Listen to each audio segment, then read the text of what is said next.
proves the rule. Chapter 5. The Short Seller, He of the Black Heart. I recall reading a novel about a rich man who was, in everything, vicious and hateful. Among his other evil attributes, the author described how he had made his first fortune. He had sold stock short during a great panic, and had thus enriched himself fabulously, while hundreds of thousands were being plunged into poverty and ruin. This quotation expresses well enough the vague, universal indignation at the short seller. This indignation only exists during and after panics. During prosperous times, he receives about as much attention as do people who practice barratry. Before October 1929, no one objected to short sellers except their own families. The families objected to going bankrupt. Vague as the general feeling is, two of its implications are quite clear. One is that being a bear raider is something like being a usurer or a jewel thief. That it is an easy way to pick up a fortune, provided you are willing to be immoral. The second is that it is socially harmful. Before examining these two claims, I must touch on the ancient human tendency to personify general misfortune in some human shape. While hundreds of thousands are being plunged into poverty, only the thoughtful ask, "What is happening to us?" The popular cry is, "Who is doing this to us?" And its satisfying sequel, "Just let me get my hands on him." The public goes raging about like an infuriated mob with a rope. Equally, they resemble the ancient boatload of superstitious sailors looking for a Jonah to fling overboard, or a Salem town meeting deciding who was the witch that caused the cow to die. An injured party cannot get his hands on unsound credit inflation or the law of gravity. It is much more satisfactory, for instance, to get Mr. J.P. Morgan, the perfect personification of wealth, down to Washington to be asked by men of moderate means a lot of questions he can't satisfactorily answer. However, Mr. Morgan and the great bankers are not quite the perfect scapegoats. After all, it requires some mental strain to connect up their unwise or allegedly criminal activities with our own plight. They may have played ducks and drakes with the national credit, and everybody knows what that is, even if he can't quite explain it. Or maybe it was something else they did, which was even worse and even harder to understand. Our own personal plight, however, is crystal clear. We are long, on margin, several hundred shares of radio, and the margin is disappearing. We originally got the tip from our brother-in-law, and he got it from a very big man whom he met at a clam bake. That man, big as he was not nearly so big as Mr. Morgan, and had not ever met him or any other robber baron either. But how about those short-selling fellows? Now we are getting close to home. At the very moment when we were buying that stock, hopefully and constructively, looking forward and upward toward better things, those fellows, men without bowels, were selling it, and they didn't even have it to sell. They were looking downward and for worse things. They thought it would go down, and they helped it to go down. How unnatural, how perverse, how cynical! Why should society tolerate such men any more than those who burn down houses for the insurance? For the defense. I have stated the case against the short seller as passionately as I know how, because that is the proper and the only way to state it. The case consists 100% of passion. The old-line Wall Streeters have always defended the short sellers with an intricate oration about the short seller's economic and even social function. According to them, his presence makes markets closer and steadier, and he cushions the shock of violent declines. He begins to sound like a kind-hearted lady carrying baskets of goodies to the poor. He is a bear and is supposed to make a good living, and at the same time he fulfills a function that helps the bulls, who outnumber him 100 to 1 and who are his opponents, to make a good living. It is a fine example of the Pollyanna double-talk, which is the common tongue of brokerage houses. A bear no doubt does help to make the market somewhat closer. A close market is one where both buyers and sellers are able to trade at close to the same price. To hear Wall Street traders tell about it, one might conclude that close markets are one of mankind's most precious blessings. It is a little hard to prove how much closer the bears cause the markets to become, because the bears rarely enter any market that isn't pretty close and active to begin with. To sell short in a wide market is to risk selling into a bag, and if you do that, you will probably take a terrible bath, as the boys say. During a decline, the presence of a short interest undeniably cushions the shock to some extent, but not enough to call itself much of a factor in the general welfare. Mr. Justice Holmes once defended short selling more philosophically. Of course, in a modern market, contracts are not confined to sales for immediate delivery. People will endeavor to forecast the future and to make agreements according to their prophecy. Speculation of this kind by competent men is the self-adjustment of society to the probable. This case had nothing to do with the short selling of grain, not stocks, so the citation is tossed in here more for its eloquence than its relevance. A different defense. For a number of years now, there has been, in the making, a careful tabulation of the short interest on the New York Stock Exchange. It shows how much the bears sold and how much they covered week by week, good weeks and bad. An examination of these figures, they are available to everyone, seems to the writer to reveal the following unexciting facts. These facts, in turn, are all the defense the short sellers really need. The first and most important point, which is a complete defense in itself, but hard on the short seller's ego, is that their influence is slight.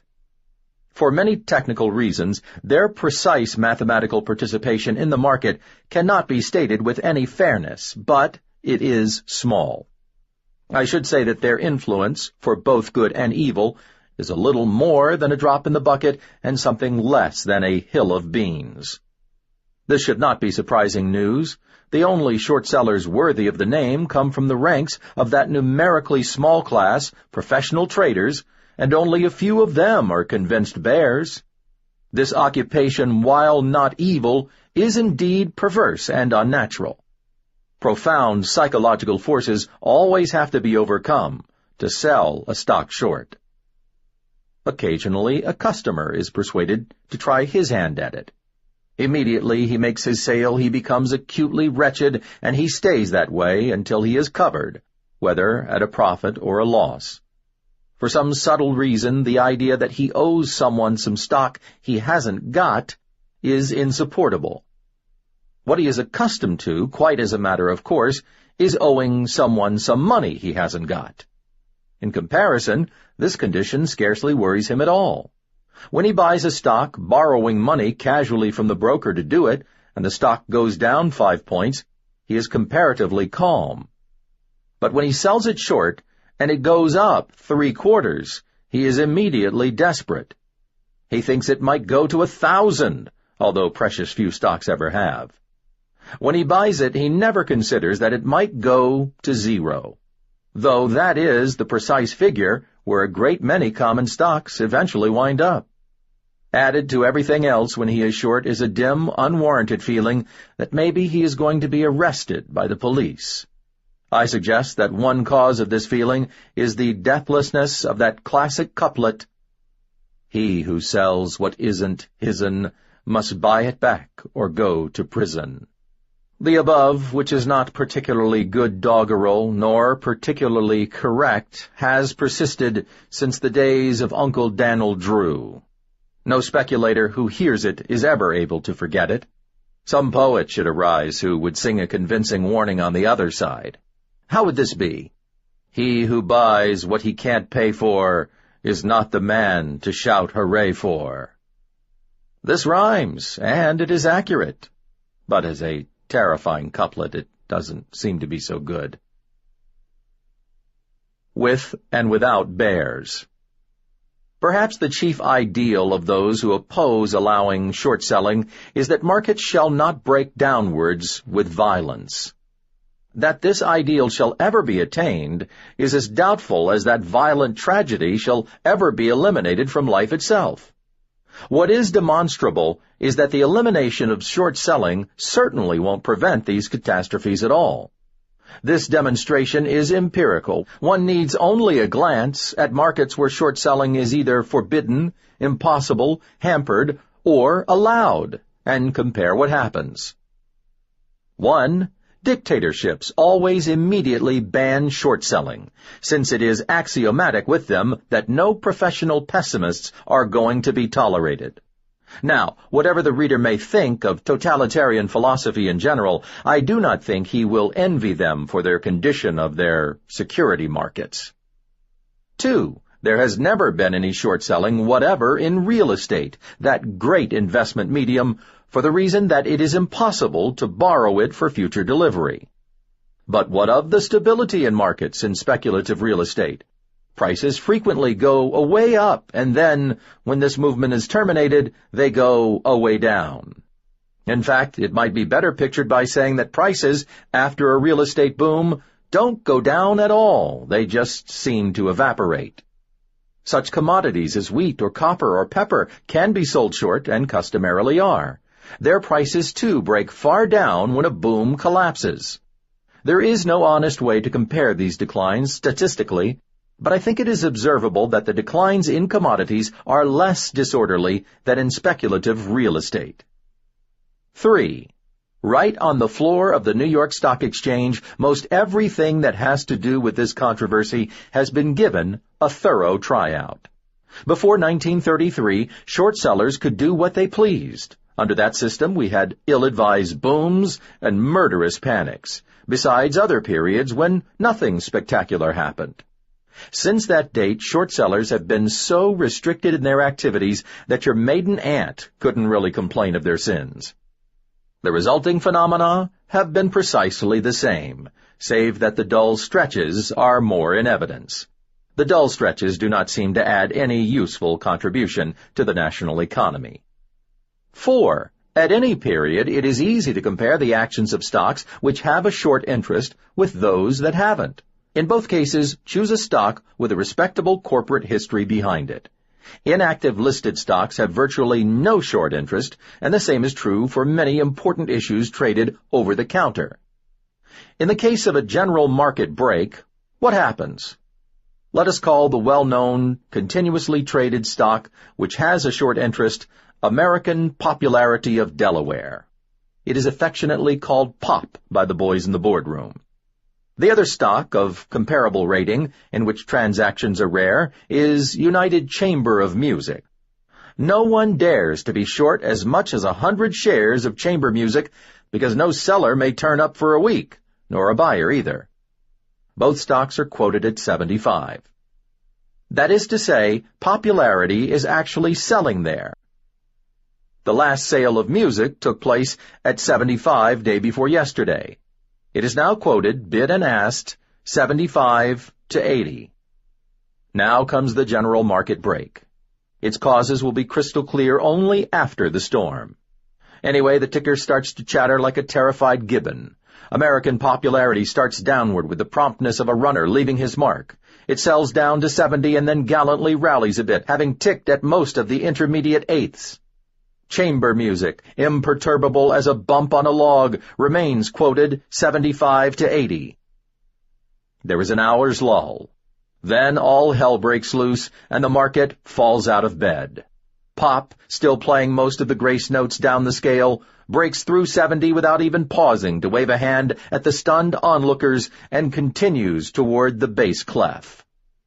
Finally, news of the disaster gets into an uptown club, and a couple of holders of music decide it might be a good thing to sell. They get a quote with some difficulty. It is 60 to 75. Since they are unwilling to sell at 60, there is still no visible action in music, save for the altered and unsatisfactory quotation.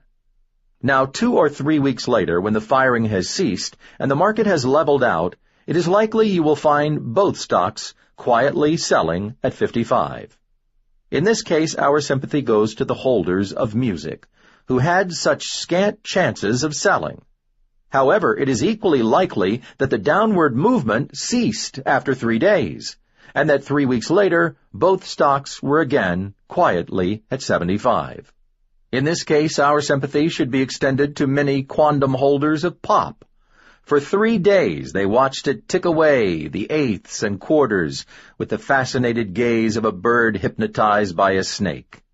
At 64 3/4 with muttered curses from ashen lips, they took advantage of the famed marketability of American popularity of Delaware and sold it out. Bear rating. I have purposefully left for last the awful subject of bear rating. In all discussions of short selling that are meant for public consumption, everyone, whether pro or con, agrees that bear rating is outside the pale of decent human activity. Whether they are all sincere in their sweeping condemnation, I have no way of knowing.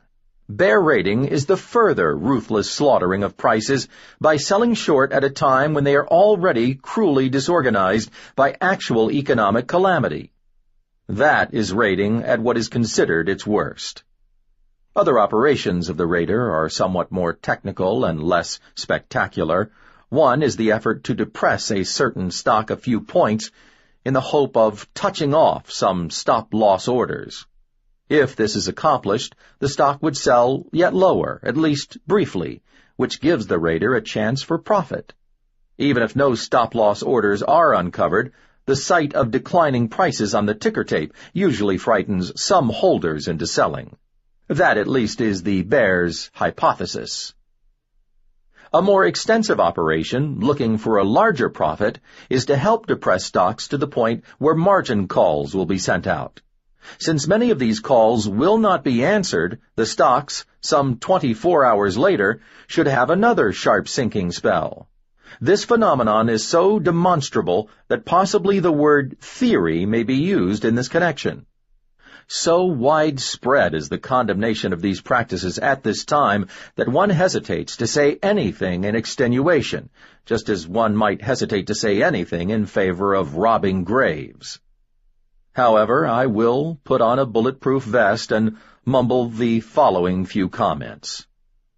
First, it should not be forgotten that bear rating is no easy business, whatever you may think of its ethics. In the long run, it is successful about as often as it isn't. It is just when markets are at their hopeless nadir that they sometimes flash back and reach for the stars. When that happens, a small group of these pessimistic villains is suddenly engulfed and ruined. There is, of course, no congressional investigation to find out who did that to them. No single eye is wet for them. If you still think it is an easy way to make money, get yourself a large stake and come down and try it. If you make a fortune, you can square it with yourself by giving half your profits to the poor. Far more important than that is this question. Who suffers when the triumphant bears further push down the prices of stocks? Who loses money because of them? The answer is the people who have bought stocks on margin, looking for a rise. They are the people who can be sold out when their margin is gone. They are the only people who put in stop-loss orders. They hoped for a large profit. Surely they must realize that they may sustain a large loss. The bears feel that way about it when they make their gloomy commitments. A man who borrows money to buy a common stock has no right to think of himself as a constructive social benefactor. He is just another fellow trying to be smart, or lucky, or both. Those who have hopes of living by the sword should not make too loud a fuss when they perish by the sword. What then shall we say of the bona fide investor whose holdings are depreciated by the short selling? I do not believe that the investor's holdings are hurt by anything the rater does.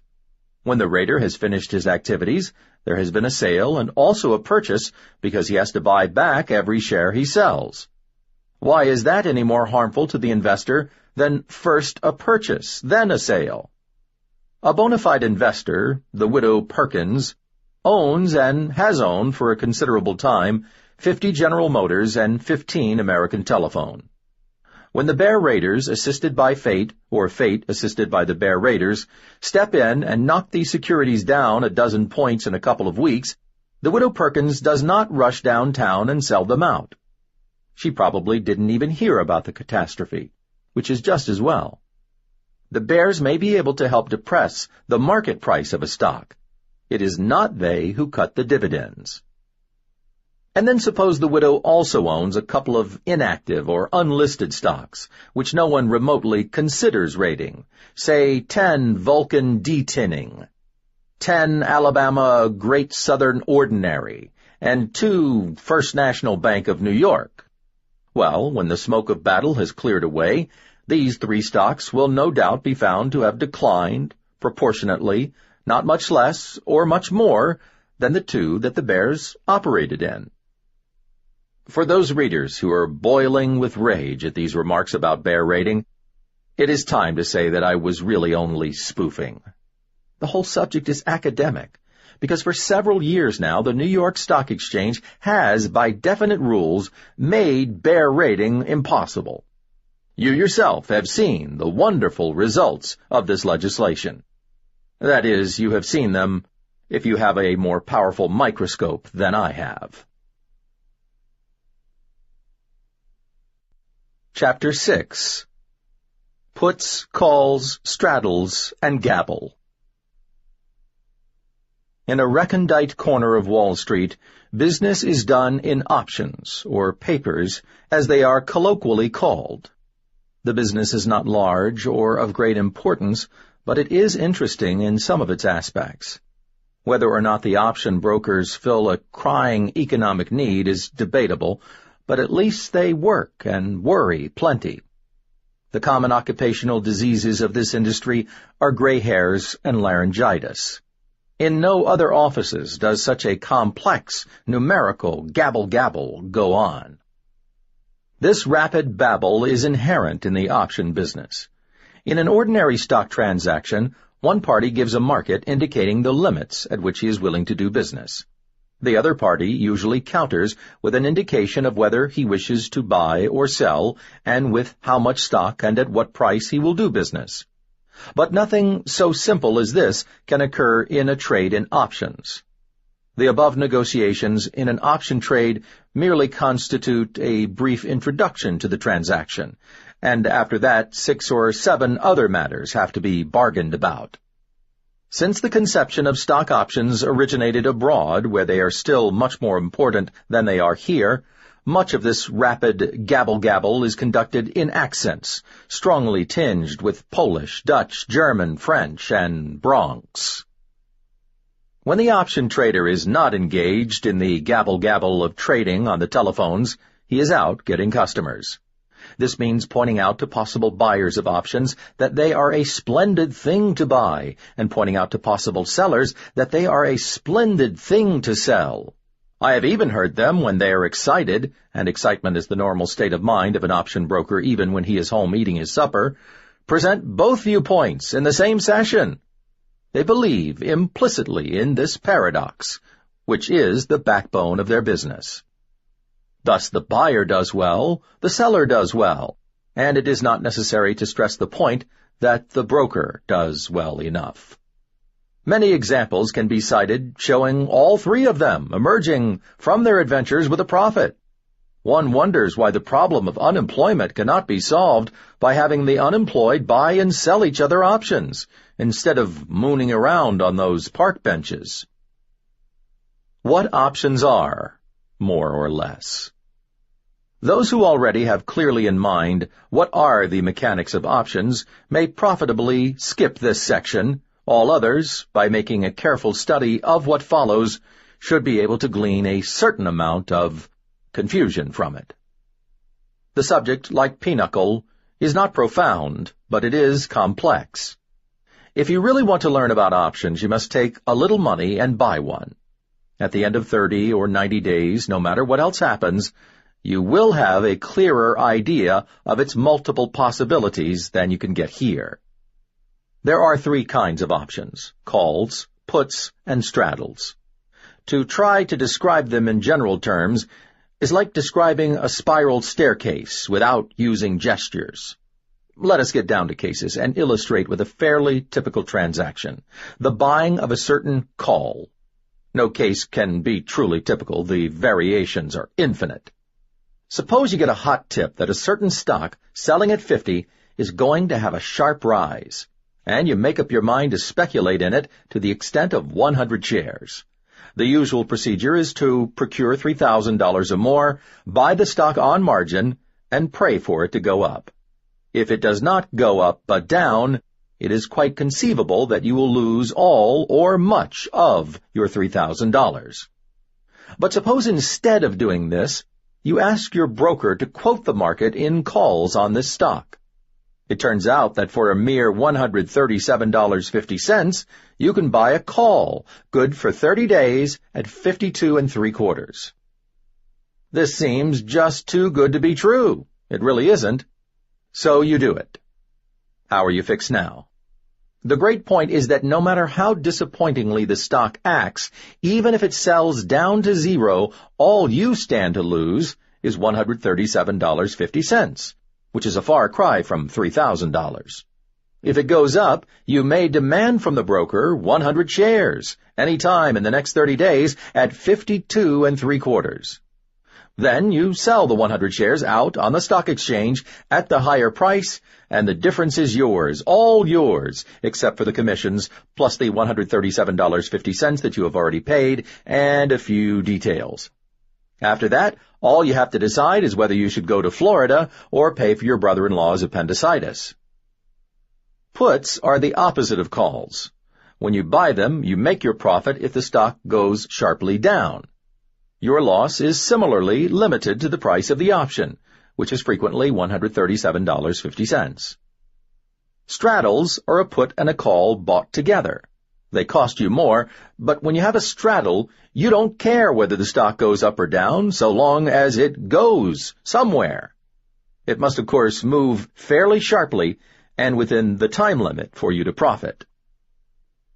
I have been describing what are known as 30-day options for regular money, which means $137.50.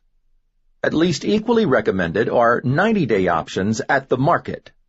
Under this arrangement, you might have to pay, say, $550 for a call, good for 3 months.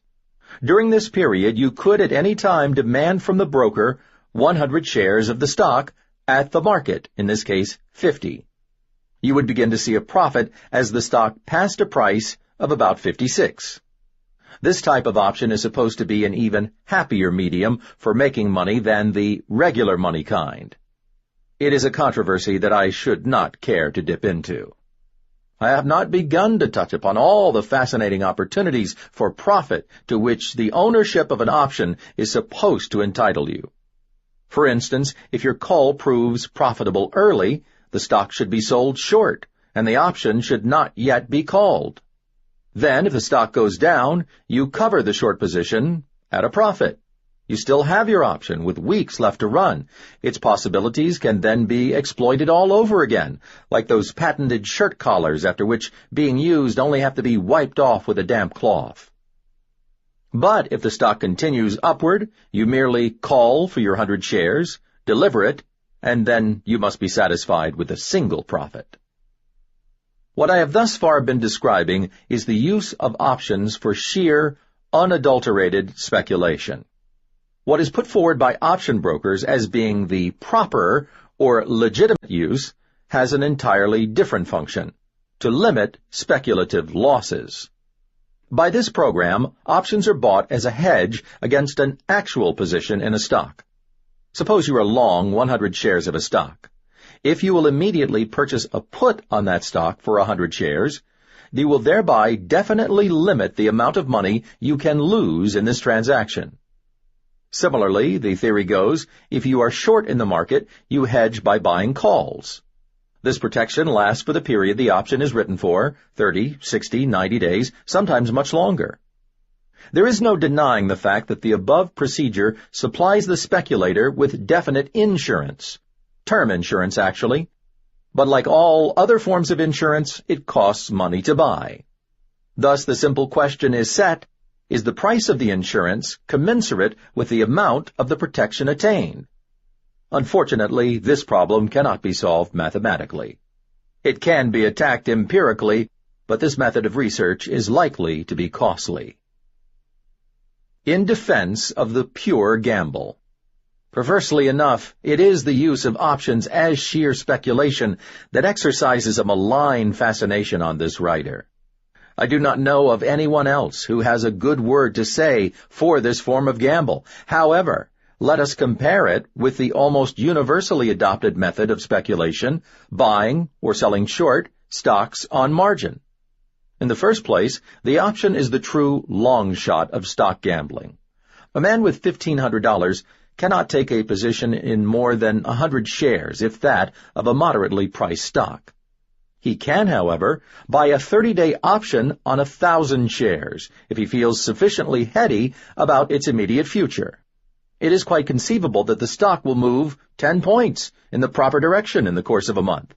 In this case, the option buyer wins $10,000 for his stake, and the margin buyer only $1,000 for the same stake. The poor fellow who only bought as much as he could pay for with $1,500 shows a profit of less than $500.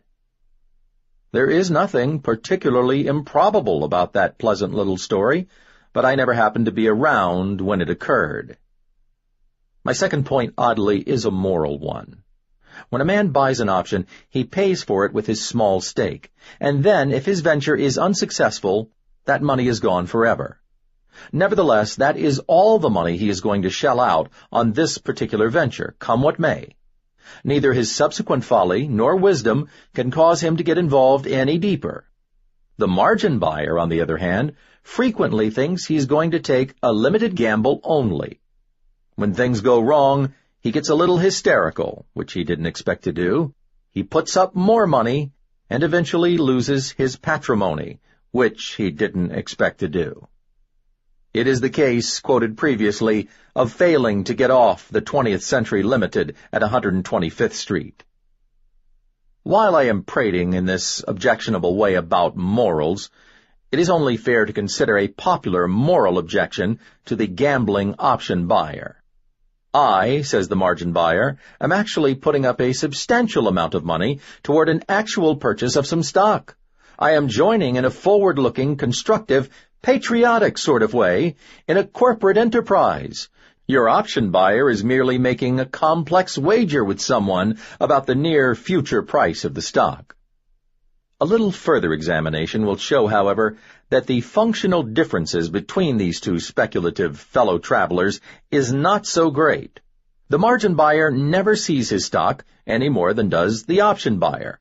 He doesn't really own it. It is not registered in his name. He can arrange to be admitted to stockholders' meetings if he wants to, but he doesn't want to, nor would he accomplish anything much if he did.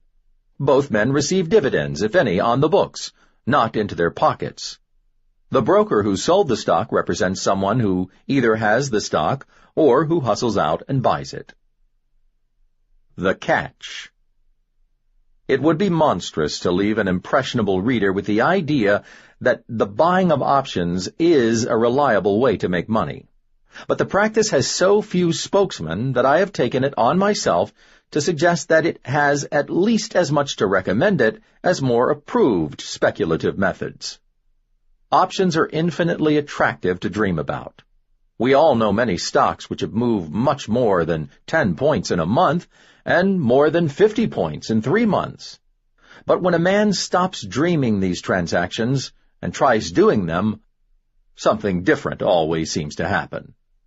The customer who buys some options soon discovers that his costs are considerably higher than it first appears.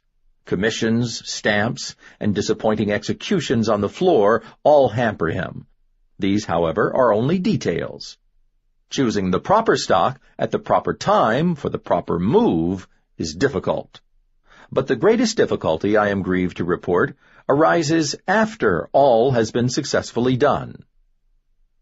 Option brokers are fond of pointing out all the advantageous ways there are of operating once the option gets into the money. It is indeed the truth, one can do more fascinating things with an option than an inventive boy can do with a set of Meccano. But for some subtle reason, whatever one does at this point usually turns out to be wrong. For instance, suppose we have a profit of 3 points after 1 week has elapsed of a 30-day call on 100 shares. Shall we do the simplest thing, which is to do nothing and wait for the big 10-point rise? Maybe, but perhaps the stock will go down again, never to rally, and then our chance for profit is gone forever. Well then, shall we sell 100 shares short? Then, if the stock continues up, we shall only have a profit of 300, when we could have had 1,000, which is what we originally had in mind, dopes that we are. Or shall we sell 50 shares short? That is attractive. That will get us some more profit, whichever way the stock moves. But it will only get us 1/2 the possible profit, so we don't much care to do that. Thus, what usually happens on those infrequent occasions when we have chosen the right stock at the right time is that we end up with a picayune profit, if any, plus a nice foundation for a set of stomach ulcers.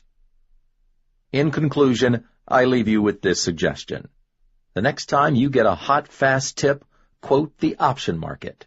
I do not say that you should necessarily buy a call, but you should at least mull over for a little the fact that there exists a group of gentlemen who seem willing to wager that this stock is not going to go so very high in the next 30 or 90 days after all. Chapter 7. The Good Old Days and the Great Captains. In attempting to find out just what, if anything, was good in the good old days, it is necessary to determine when the good old days were. In some simple but not straightforward Wall Street minds, they were any days that preceded the Securities and Exchange Commission, when there weren't no 10 Commandments and a man could raise a thirst. Oh, for the days when the most important rules were, don't rebate on commissions, don't shoot the specialists, and don't smoke opium on the floor during trading hours. It would be more correct and more honest to recognize that the good old days were simply boom days, like the booms of the late 20s, the late teens, and the late 19th century. Come to think of it, that was a fairish little boom in 36-37, wasn't it, fellows? That time the SEC was all but sitting in the game with us, joggling our elbows, breathing down the backs of our necks, and making suggestions right in the middle of the bidding. They often emptied the ashtrays, but they never served any beer and sandwiches. They certainly didn't start the boom or nourish it, and I don't believe they had much to do with stopping it. Booms go boom. In our moments of sober thought, we all realize that booms are bad things, not good. But nearly all of us have a secret hankering for another one. Another little orgy wouldn't do us any harm, is the feeling that persists both downtown and up. This is quite human, because in the last boom we acted so silly. If we were old enough, we probably acted silly in the last 3. We either got in too late or out too late, or both.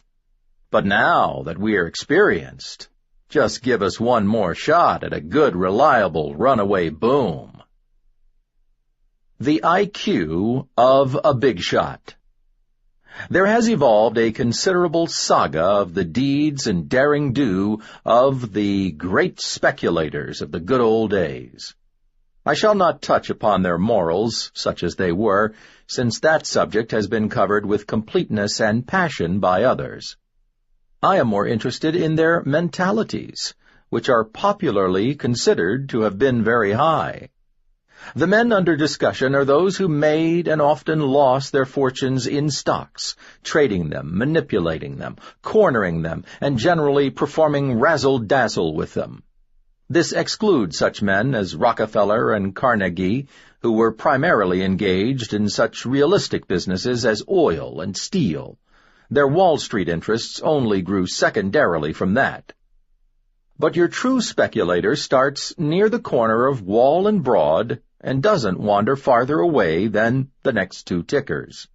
He knows that in some savage, unvisited spot like Jersey City, a corporation is actually a business, but he doesn't really think that important. What fascinates him is that against this vague concept of a living business, certain pieces of engraved paper can be issued, and that with those pieces of paper thrilling games can be played. He does not easily conceive the business in terms of workers, management, products, processes, markets, and patents. Much more simply, he thinks of the Norfolk and Western Railroad as NFK, and the United States Steel Corporation as X. What is most clearly in his mind is that if he wants to make a play, a fellow can always find a large, close market in X, but not in NFK. This inability to grasp ultimate realities is the outstanding mental deficiency of the speculator, small as well as great. He is an incurable romantic and usually egotistical. His mind is fast, active, and resourceful, and, in a peculiarly limited way, shrewd. That is, he is shrewd in everything save that he is constantly, day by day, laying himself open to the possibility of being ruined. He seems to believe, with Mother Goose, that a treetop is the proper place for a cradle. Nowhere is this lack of reality more tragic than in the speculator's failure to comprehend what money really is. He doesn't know what it is, though his stenographer does. He thinks it is an item on the right-hand side of a broker's statement. He doesn't know what it is for, though you and I do, and could easily tell him. He thinks it is for swinging a big line of some active common stock. If a man makes $30 million and then loses the entire $30 million and some more to boot, would you say that such a man is quite bright in the head? I will raise no objection if a man has $30 million and, in the course of trying to amuse himself, loses $29.5 million, for in this case no real harm has been done and no sympathy need be extended. But this rarely happens. When they really begin to go, they go for everything they have, and some more that they haven't. Frequently such men are given second and third and even fourth chances. They blarney their way into another big grub stake and start over. This is not so difficult as it might seem to you and me. The feeling in Wall Street is that a man whose business record consists in having made 30 millions and lost 35 millions is a whale of a boy and a valuable business associate. The funny part is that this is often true. While the net returns of his efforts over a period of time amount to a loss of $5 million, he is, undeniably, the man who can stir things up and give a firm action. I know this hardly seems fair. No one is going to set up you or me with a huge credit, and our business record is much superior to his. You and I never lost any $5 million. No, sir, we wouldn't do such a thing. On the score, our commercial achievement is $5 million ahead of his, plus what we have gotten over a period of years in the weekly pay envelope.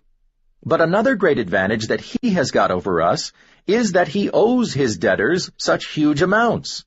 His debtors feel, possibly mistakenly, that their best chance of getting their big marker back is to supply him with another bankroll so that he can start operating again. Our debtors are different. They are the dentist, the tailor, and the finance company. They don't have the same conception of it at all. I should like to carry this inquiry into intelligence a little further and ask a second question. What do you think of the mentality of a man who goes down to Wall Street with very little and wins, by speculation, 30 millions, none of which he has as yet lost?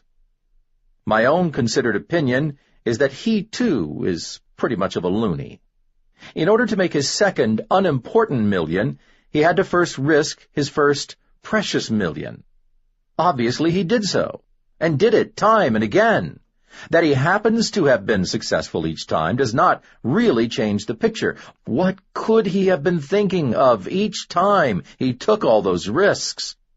The very contemplation of it makes my bourgeois soul shudder. It is now high time to allow the reader to ask a pertinent question. He asks, with justice and some asperity, just what authority have you, sitting at that desk with an ink smudge on your nose, to criticize the mental qualities of a man who has made $30 million? I figure I have the same authority as the fan at a ball game who yells, "You big dope," when the Yankee shortstop scoops up a hard grounder and throws it to the wrong base. The fan is conceded to have a right to express this sound opinion, even though it is admitted that if the fan had been in the shortstop's place, he would not have stopped the ball at all, save possibly with his Adam's apple. Anyway, he certainly wouldn't have thrown it to the wrong base. Speculation on speculation. Thus far, we have been inquiring as to whether large speculation is a sensible occupation in itself. I should now like to look into a somewhat different matter. When they are speculating, how much of what the speculators are doing is wisdom and foresight and experience, and how much is sheer guessing? Certainly, they never admit to themselves that they are making guesses, or they would have to quit the business at which they have so much fun. If they are acting on guesses or hunches, as I suspect they are the world's best rationalizers in finding profound reasons for their hunches. Consider tape readers, for instance. I have observed the devotees of this peculiar profession on and off for many years. They claim that the tape, worming its way out of the ticker, tells the initiate a complex story that cannot be perceived by others. Maybe so. The old-time speculators were all popularly supposed to number tape reading among their accomplishments, just as we assume that Arturo Toscanini can play the piano, although we have never seen him do it. To me, it seems that tape reading is very light reading indeed. There seems so little to read. The tape records the transactions on the floor in the order of occurrence, and shows the volume and prices at which they take place. It does not show who the buyers and sellers were, or what they were thinking of when they bought and sold, or what they intend to do next, if anything. Nor does it print anything about what is about to occur in Europe, Washington, or the Dust Bowl. Tape readers will reply that what I don't know about the tape will fill a large book. They feel that after years of peering at those marching prices, they have developed a trading instinct. I have heard a man boast that when the market was breaking, he could tell it with his eyes closed just by listening to the ticker. This feat could also be performed by your little niece, since the ticker does set up a clatter during a break. But I don't see how either of them can foretell how severe the break is going to be, or how long it will last, even with their eyes open. There is a well-known story of a shrewd plunger and tape reader of the old days who received a strong tip to buy a certain railroad stock. What he first did, to the consternation of beholders, was to sell 10,000 shares short. But it turned out that he had indulged in this expensive gesture simply to test the market and determine whether the tip was sincere. He watched the tape, observed that the market took his offerings in an orderly fashion, and was thus convinced. So he turned around, bought in the 10,000 he had sold, and then bought an additional 50,000. In practically no time, he had made a fortune. To me, this anecdote has a distinctively dreamlike quality, and I noted that this method of trading has not persisted into recent times.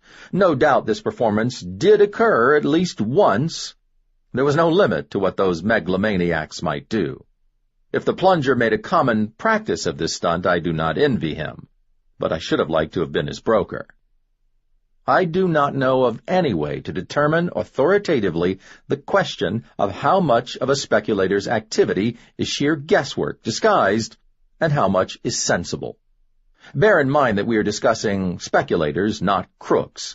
A crook's business is realistic. So long as he is effectively crooked, he is not a speculator at all. What we are discussing is speculators whose actions are prompted by tape reading, chart reading, statistical analysis, inside information, trading instinct, and all of that. Let us toy with the notion that all of it, or nearly all of it, is actually guesswork. But this cannot be so, it is objected, because a certain few men, year in and year out, who are speculators, not crooks, make a good thing of it. There are not many of them, but there are, and always have been, a few, and they win. Doesn't this prove that successful speculation is something more than good luck? The answer, I suspect, is no. And this is why I suspect it. A brief excursion into probabilities. There is a mathematical demonstration of what would happen, what must happen, if a large number of men were set to playing a game of pure chance against each other. The demonstration is interesting, but the reader must determine for himself whether or not it is analogous to Wall Street speculation. Here it is. Let us have 400,000 men and women engage in this contest at one time, something like the number in this country who try being speculators. We line them up, facing each other in pairs, across a refectory table miles long. Each player is going to play the person facing him a series of games, the game chosen being a matter of pure luck, say, matching coins. 200,000 on one side of the table face 200,000 on the other side. If the reader is at all mathematically inclined, he should cease reading and work out for himself what is now bound to occur. Otherwise, the referee gives a signal for the first game, and 400,000 coins flash in the sun as they are tossed. The scorers make their tabulations and discover that 200,000 people are winners and 200,000 are losers. Then the second game is played. Of the original 200,000 winners, about half of them win again.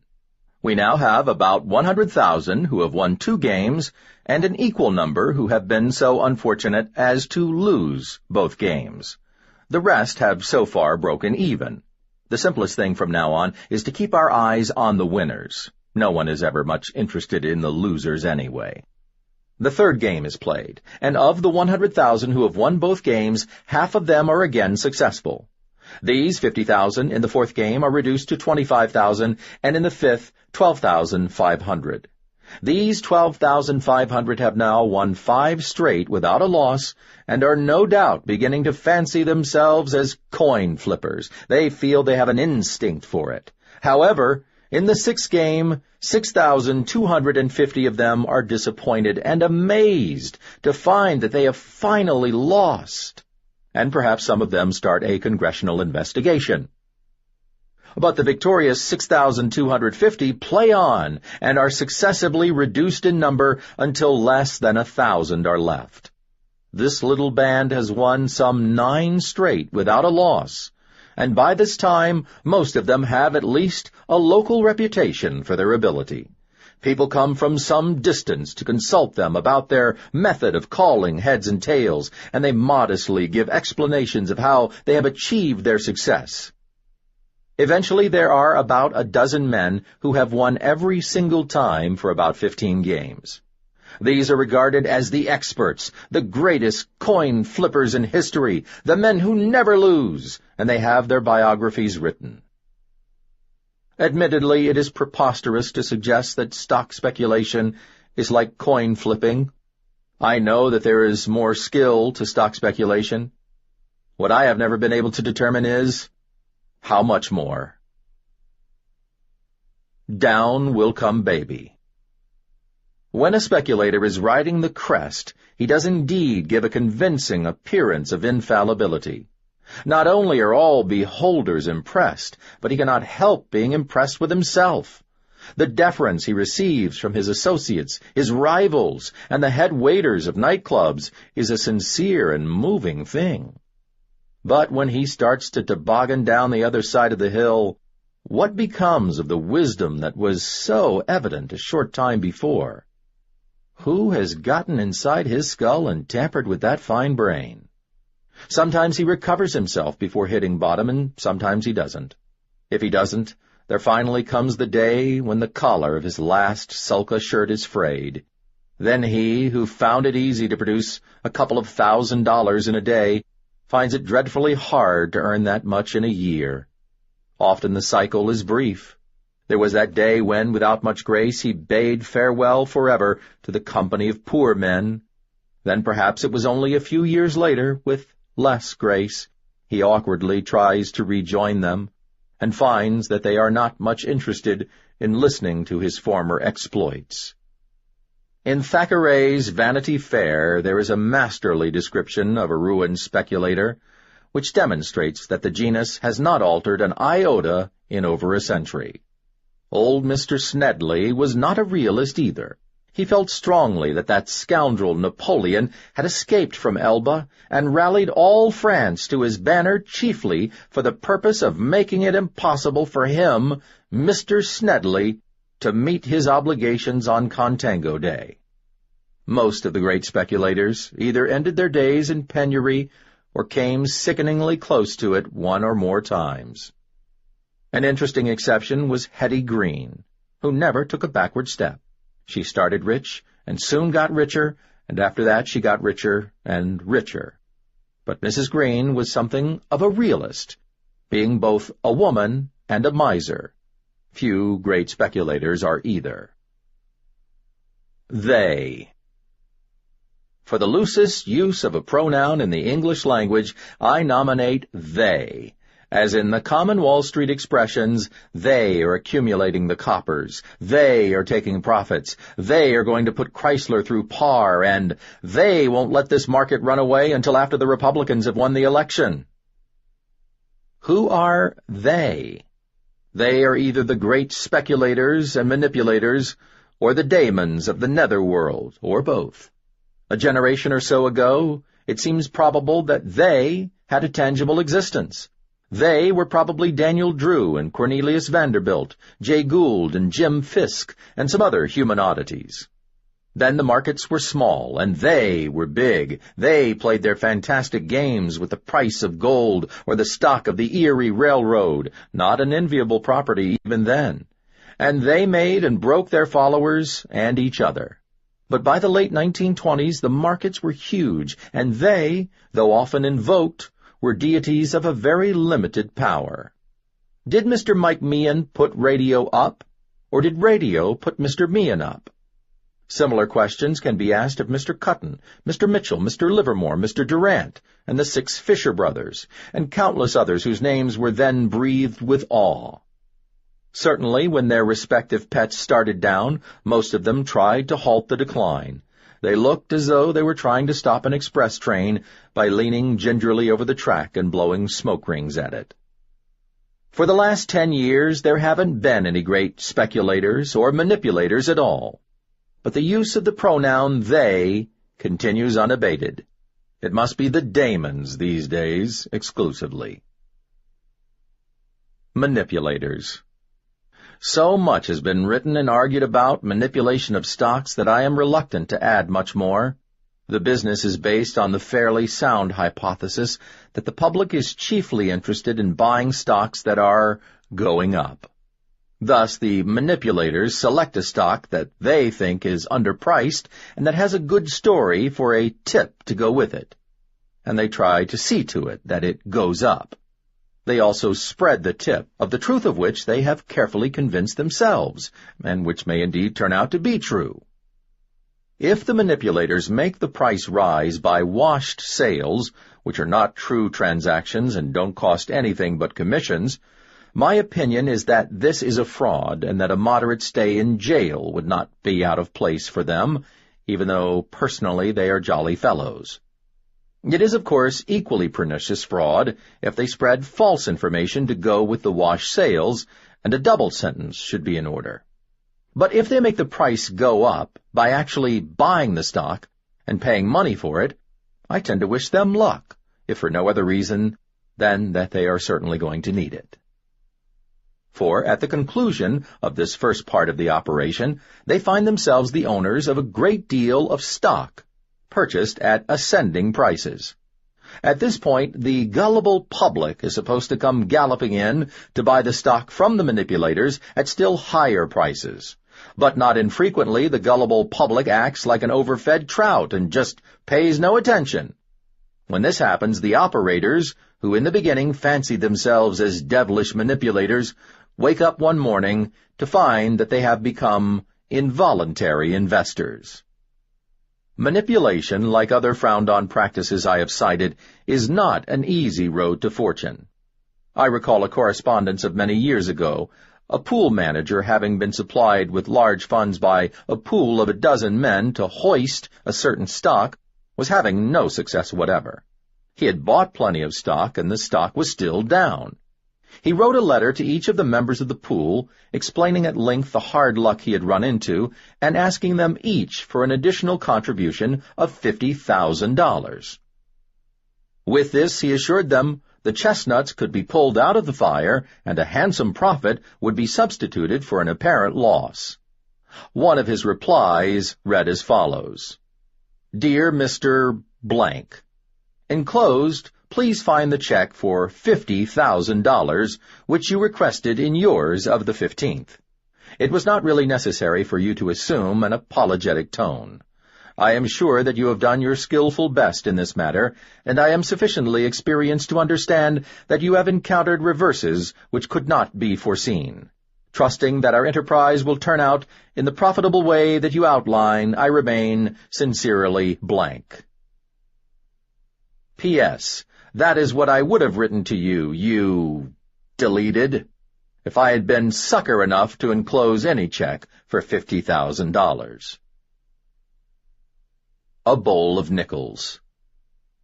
The good old days of the 20s are gone, no doubt forever. If this conclusion seems too tragic, ask yourself a couple of questions.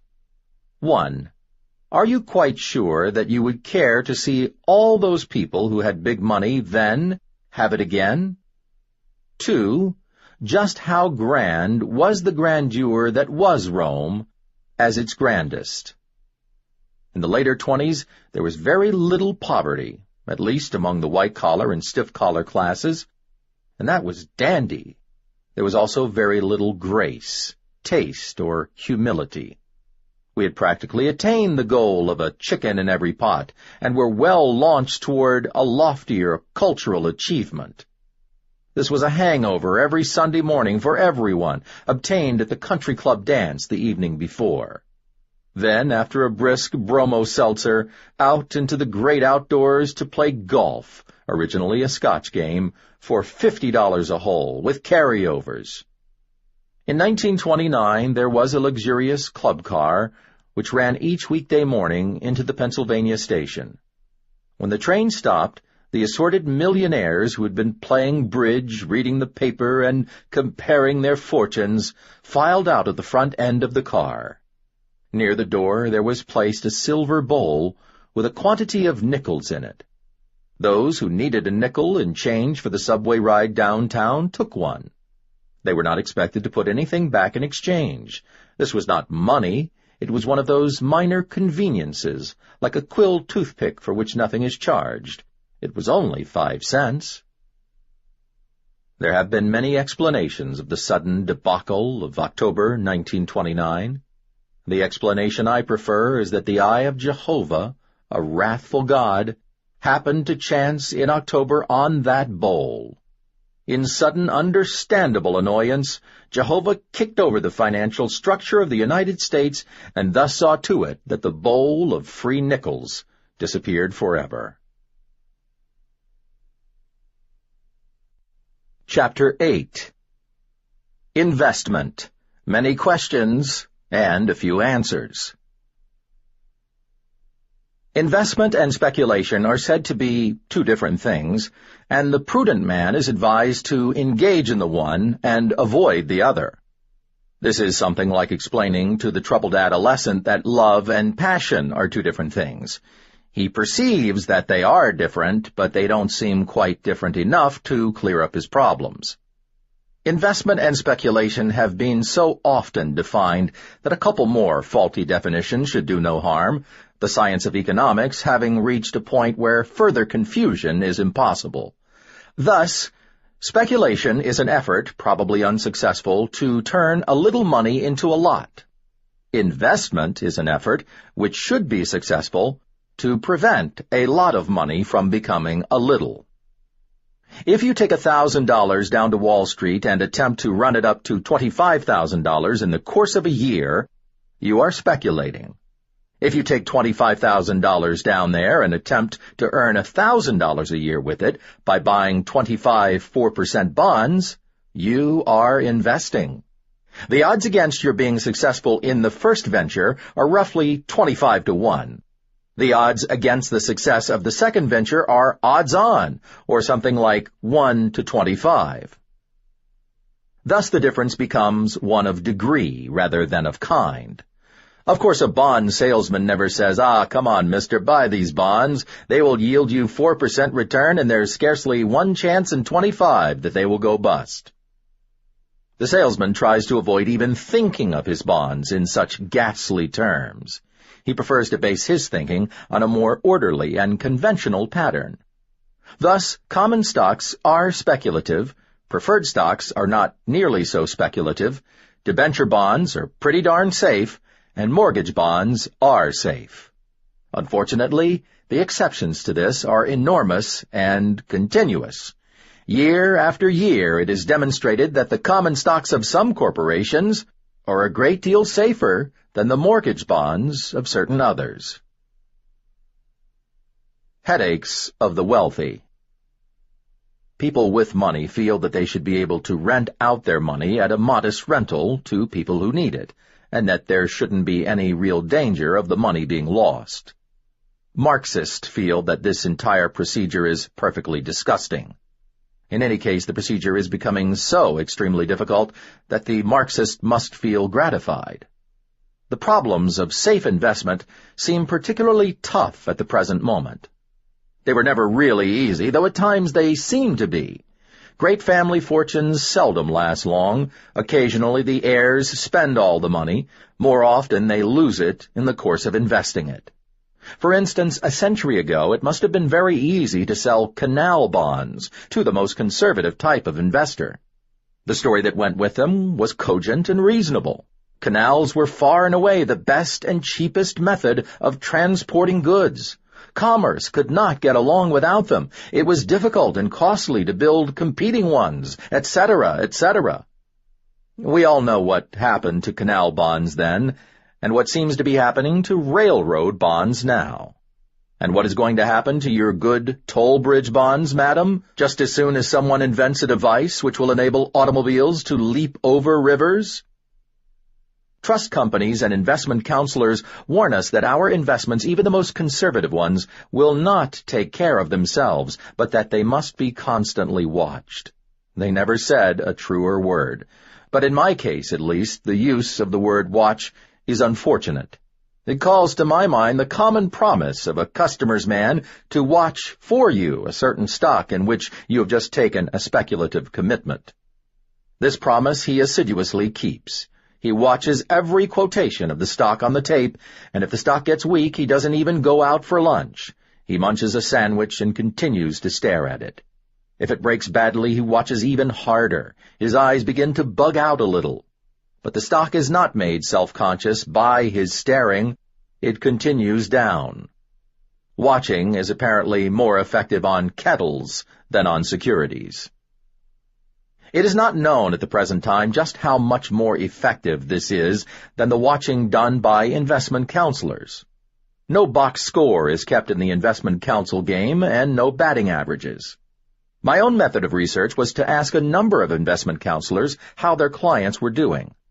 They all replied that their clients were doing quite well, thank you, taking into consideration, of course, this, that, and the other. That marks the practical limits of research in this field. You can't ask for the books to be thrown open for your study, because you will be told, quite rightly, that their client's business is none of your business. Before going further into this subject, I had better include a note as to whom I'm talking about. It must be understood that when I refer to investment counselors, I am only referring to investment counselors who are investment counselors, as Gertrude Stein might put it. There are less than 100 of these firms in existence. Unfortunately, there are also several thousand burglars extant, all of whom refer to themselves these days as investment counsel. This is not the fault of the bona fide investment counsel. It is no doubt a subtle compliment to them. Some of these other gentry allocate the funds between themselves and their clients in the ancient classic manner, i.e., at the close of the day's business, they take all the money and throw it up in the air. Everything that sticks to the ceiling belongs to the clients. The underlying principle of the genuine investment counsel seems to be sound and important. It is a mundane one, i.e., it has to do with how the counselors are paid off. They receive a stated fee for giving advice. They do not get their pay in commissions or profits on trades, as most brokers and dealers do. Nor are they tempted to sell the client some security which they own and which, by a mischance, no one else at the moment seems to care to buy. Thus, a wealthy person may at least feel sure that the advice he gets from investment counsel is sincere and unbiased by hope of gain or fear of loss. This reduces the wealthy person's problems to two. 1. Is there such a thing as consistently useful financial advice? 2. If there is, which investment counselor can supply it? In spite of the fact that the counsel's method of compensation approaches the ideal, he has some odd troubles collecting his reasonable fees. Sometimes a number of rich men will band together.